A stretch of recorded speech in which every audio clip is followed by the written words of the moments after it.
Greetings, flesh wound horror freaks, and welcome to another Slashtober edition of Flesh Wound Horror. Hope you guys are having a happy Halloween season. I am Daniel Shine, joined as always by Todd Loya, What's up? Pugs Dread, Namaste, and Mike Krueger. What's up, you sick motherfuckers? So, before we get into our movie, Krueger, explain our Slashtober concept to the good listeners. So what we do for Slashtober is we rate and review a slasher. Then at the end of the episode, we eliminate one movie on our list compiled from this and our other episodes. So make sure you go check those out. And it's going to leave us down to 3 final girls. So happy Halloween, motherfuckers. And Todd, why don't you give us our Slashtober statistics? Okay, well, we've had the last 3 holding strong for a couple weeks, and that is Nightmare, New York Ripper, and Girl House. Those are our 3 up for contention. Already eliminated has been Fade to Black, Killer Party, Dude Bro Party Massacre 3, Last Horror Film, Pool Party Massacre, Dark Ride, The Dare, and heartbreakingly, we just lost the last slumber party. So, Dan, why don't you tell us what we have up for contention today? All right, so up today is the 2007 film DriveThru from co-directors Brendan Cowles and Shane Kunn. And this one, horror gets supersized when Horny the Clown, the demonic mascot of Hellaburger, starts slashing Orange County teenagers with his meat cleaver from hell. This needs to be a thing before you finish. Hellaburger, yes, it does. Yes, it does. We got Leighton. How do you say her name? I never say it right. Leighton Meester. Mrs. Adam Brody. I don't fucking know. Yeah, no, there you go. That's good enough. Larry Joe Campbell, people recognize from it's one of Todd's favorites, according to Jim. I was going to actually bring up all the sitcom people because you just mentioned Leington, and she's in Single Parents, which is right now. You have Melora Hardlin, who was Jan from The Office. You have Larry Joe Campbell, who is Jim's brother on According to Jim, and then also the lead guy, Nicholas D'Agosto, was on the short-lived Trial and Error on NBC that lasted a couple seasons. So there's actually some people that came out of this. Actually, although Larry Joe Campbell was already, a thing on According to Jim, it was a few seasons deep by the time this came out. So I was actually surprised he was in it. I was also going to throw out great casting. Morgan Spurlock is the Hellaburger manager of Super Size Me. Guy? Yeah. Dude, yeah. I fucking laughed my ass off. Oh, man. We got to get into this shit. Yeah, it's funny because this came out through Lionsgate at a time when there was a lot of throwaway shit that came out through Lionsgate. So, you look at the cover art and you think, well, cool cover art, but this very likely is going to be a turd. And I loved it then. I still love it now. But Krueger, I'm a first-time watch for you. Yeah, so fun fact, I fucking back in the day tried watching this movie, turned it off in 2 minutes just because I was not in the fucking mood for some shit like this. But this time I made sure I was mighty baked and came into this, and I had a fucking great time. This movie is hilarious on so many fucking levels. Like, you could not make this movie today just with the dialogue.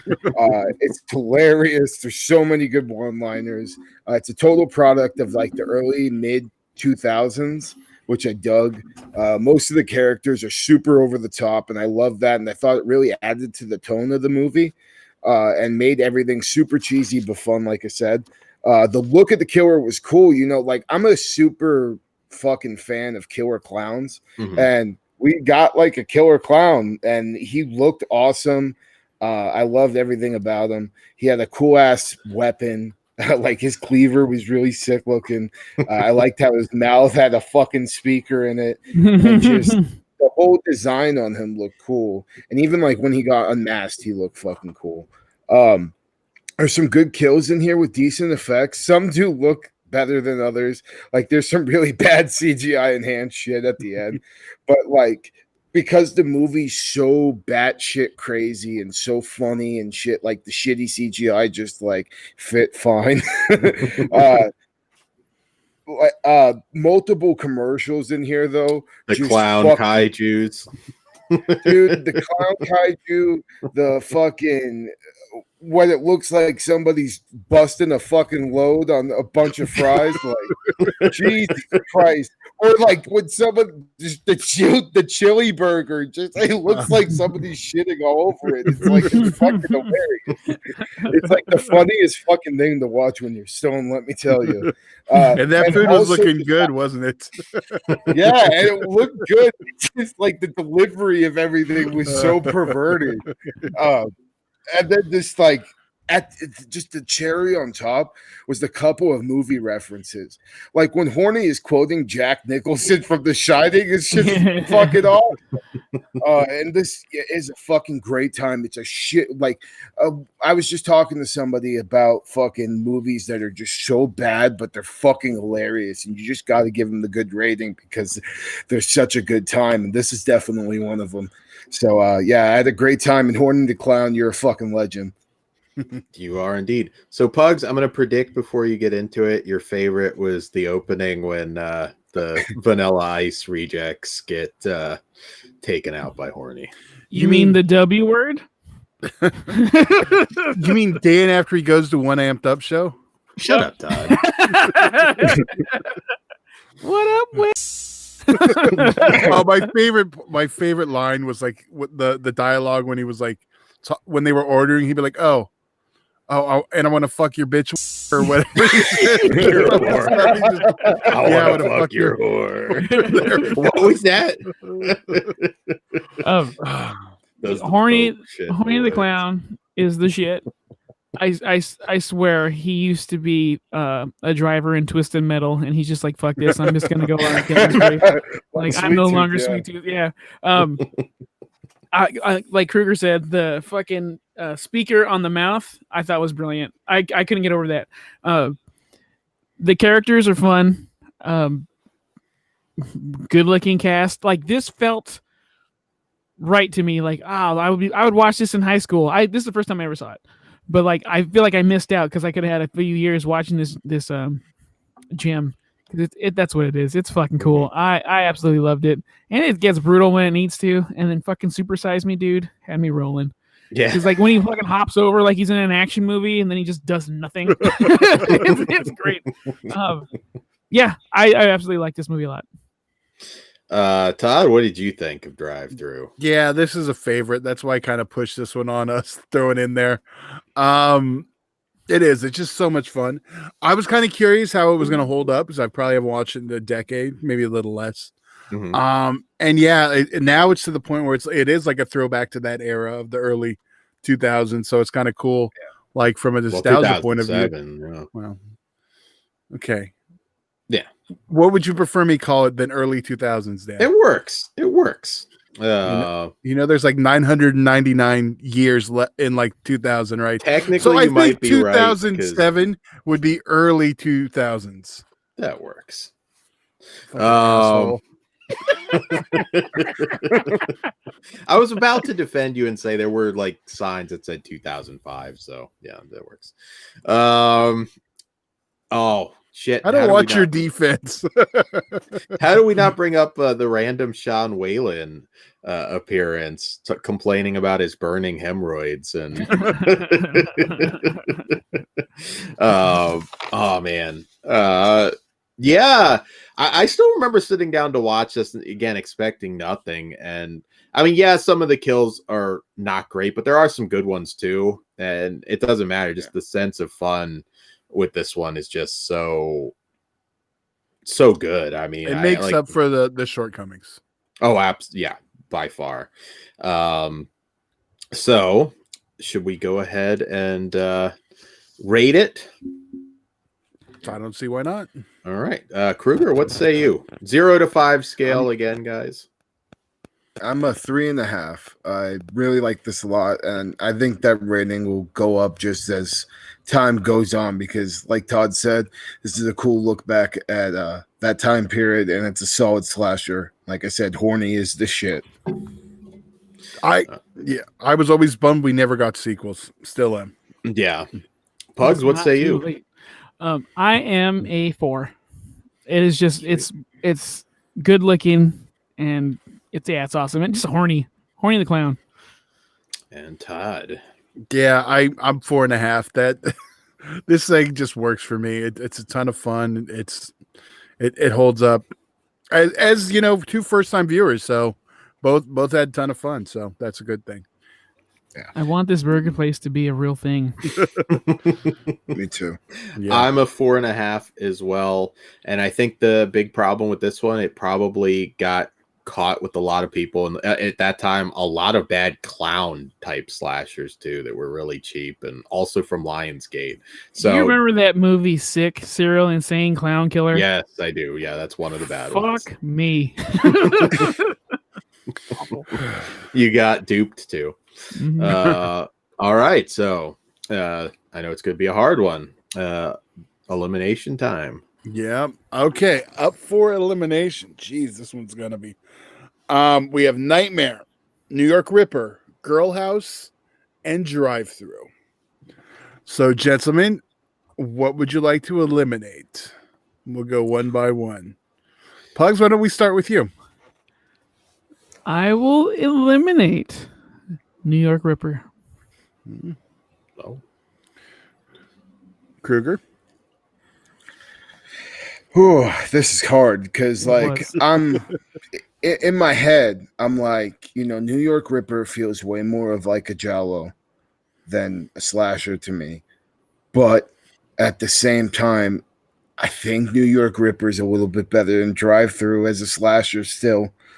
So I gotta eliminate DriveThru. All right, Dan. This is tough. I mean, DriveThru is great. It cannot take out an elite slasher, but very different kind of movie. I will eliminate Girl House. It's tough though. Very tough one. Sounds too real to life for you. It's tough. It is. It's tough. Well, yeah. Now it's all on me. Yeah. Fuck. From a slasher comedy standpoint, though, I could be a dick and pick Nightmare, and then whoever the best killer is would win. I just still makes it hard. It's the Jeopardy music. Well, it comes down to the points on New York Ripper is it's like going back to the Dare thing. I kept saying it's torture porn, not a slasher. And that's where I come with New York Ripper. It's more a giallo than. Also, horny looks cooler than the killer in New York Ripper. I'm going to go with. Oh, God, it's just killing me because it's one of my favorites. But you know what? Maybe it'll be up for contention in the giallo show. So, exiting this round is going to be New York Ripper. Wow. I'm surprised. But it is because. I agree. It's more giallo. I actually regret suggesting that one after it was up there because it was more giallo, and we had talked about doing this with the giallo genre also. I still stand by saying if he would have had the duck mask, it would have been cooler. Fulci just, he's spinning in his grave, Todd. Fulci's fine. He's fine. He's got enough fucking masterpieces. Yeah. The motherfucker can sit out of one of them. All right. Oh, yeah, it killed me a little. So I guess I have the easiest time with this one. Right on. I know. I wish I would have went first now. But you knew I wasn't touching Nightmare. Now I kind of wish I would have with Girl House. God damn it, this is too stressful. Too late now. Well, too late. All right. So there we fucking go. So if that's not a recommendation enough to go check out DriveThru, go fucking do it. Get past the first 20 minutes. Because like I said, I've turned this off like a couple of years back in the first 20 minutes. And like, I completely regret it now because this was a fucking great time. So why don't you give us the spoilers, Dan? All right, guys. So spoiler talk warning. If you do not wish for this to be spoiled, now would be the time to bow out and pick it back up once you've watched it. I don't know if we mentioned it. It's streaming on Amazon Prime right now. So. Yes. There you go. Yes. Yep. Also, That's how I watched it. It's on DVD, HD on Vudu, and Amazon too. I wish we had a Blu-ray. Yeah, I'm gonna search the internationally and see if I can find anything. But as far as I know, no. Fucking makes me sad. All right, so trying to think spoilers. Who has some spoilers to talk? I got just right away. The fucking Fryer kill was great. Like, I knew that was going to be a kill, obviously, but I was just glad we got it out of the way. And then the effect, like at first I was like, oh, that doesn't really look that good.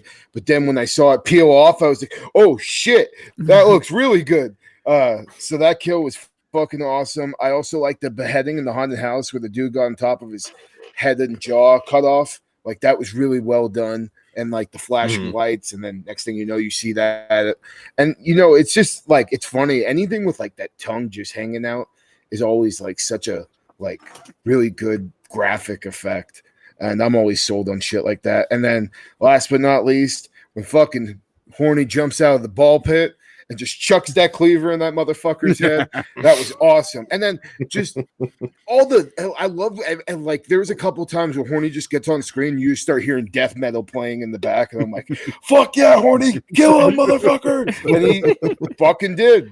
So like, this was a great time. And yeah, anybody got anything else? Not really. But yeah, the more I watch this, I'm like, yeah, it is a gem. It's a slasher comedy gem, and don't overlook it because you've got Sick in your head or any of those horrible clown slashers, because this is a good one. Dude, I from got Lionsgate too, which that's when I was working at Blockbuster, and like my supervisor's like, "You're really gonna watch that?" I'm like, "Yeah, it's a serial insane clown killer. Are you fucking serious?" Came back all humbled. Fuck, I fucked up. I told you. Yeah, I wish I would have watched fucking DriveThru then. Yeah. I remember getting a little bit of advance notice. I want to say 2007. It could have been, I read something on the internet about it, or Fangoria. I can't remember if they covered it, but I did remember kind of having a feeling it wasn't going to be typical Lionsgate. We paid some guy $1,000 for this piece of garbage when we put it on disc. Yeah. Gotta love Lionsgate. Oh, and then the kid pissing on the clown head too. This one's just, yeah, you watch it and you appreciate it even more every time. So believe that's all that we've got for you guys. Be sure to like, share, and subscribe here on YouTube. We appreciate it. Get your friends to do the same, and go and listen to the other Slashtober shows. Fleshwoundfeatures.com. You can access the eBay stores. Lots of horror stuff and other stuff up there. And Pugs, take us home. All right. You can support us on Patreon for exclusive and early content, and most importantly, uncensored. Check that shit out. Starts as cheap as $1, and every little bit helps. So please and thank you. And we are on all the social media bullshits. So come find us there, and we're interesting there too. New slasher app too. Yes. And we are gonna wish you a good evening and good night and all that nonsense. Most importantly, happy Halloween and enjoy your October season. Yes. Everybody say good night. Stay sick, motherfuckers. I still regret it.